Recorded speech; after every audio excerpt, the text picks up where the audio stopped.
Alright, we've got some fresh updates on Mavuika, and let me tell you, her kit is shaping up to be one of the most dynamic and versatile in Genshin Impact. From what we've seen so far, she brings a completely fresh playstyle that's bound to make her a game changer.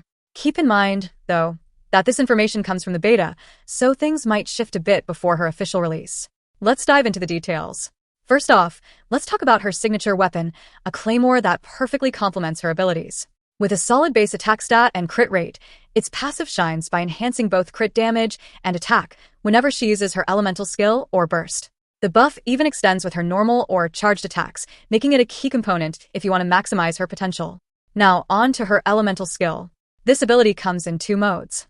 A quick tap sets up a pyro application that works passively, making her a great off-field DPS option, kind of like a mix of utility and consistent damage output.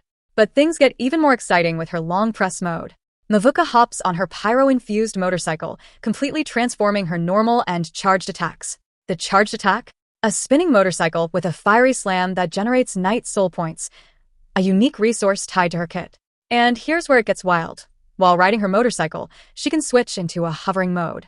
This allows her to glide through the air, unleashing powerful slams, or even dashing to reposition. This mobility is unmatched, making exploration and combat in Natlan feel incredibly fluid. What's even more interesting is that her damage scales off the combined attack of her team, meaning strategic team building is key to unlocking her full potential.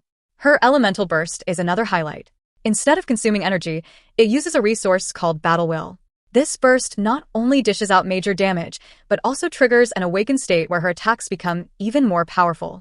During this mode, Knight's soul points aren't consumed, so you can go all out without worrying about resource management.